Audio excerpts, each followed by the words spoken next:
পৃথিবীতে কবিতা পড়ে কেউ সৎ হয় না, উপন্যাস পড়ে কেউ সৎ হয় না। তুমি একটা মানুষ দেখাইতে পারবে না যে কোনো সাহিত্য পড়ে সে তার নিজের জীবন দর্শন পরিবর্তন করেছে। কিন্তু আমি 1000 পিপল দেখাতে পারবো in the history of the world যারা ধর্মগ্রন্থের কারণে, ধর্মীয় বিশ্বাসের কারণে তার নিজের জীবনের সততা প্রমাণ করেছে। যে ব্যক্তি যে মসজিদে যায়, যে যায় না তার চাইতে সে ভালো মানুষ। যে মন্দিরে যায়, যে যায় না তার চাইতে সে ভালো মানুষ। যে গির্জায় যায়, যে যায় না তার চাইতে সে ভালো মানুষ।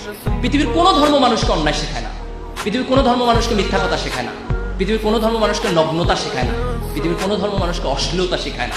কিন্তু তুমি তোমার ধর্মের কাছে ফিরে যাও। একটা ধর্মহীন সমাজ করে আমরা মানুষের সমাজ বানাতে পারবো না। আজকে পাশ্চাত্য সমাজ তো মানুষের সমাজ নাই, এটা অমানুষের সমাজ হয়ে গেছে, ভয়ঙ্কর অমানুষের সমাজ হয়ে গেছে। এই ধর্মহীন পাশ্চাত্য সমাজ যেন আমাদের টার্গেট না হয়। তোমাকে একটা জিনিস মনে রাখতে হবে, তুমি পরিশ্রম করবা, তুমি তার ফলাফল পাবা।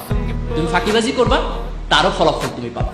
প্রত্যেকটা ভালো কাজের একটা রিওয়ার্ড আছে, প্রত্যেকটা খারাপ কাজের একটা পানিশমেন্ট আছে।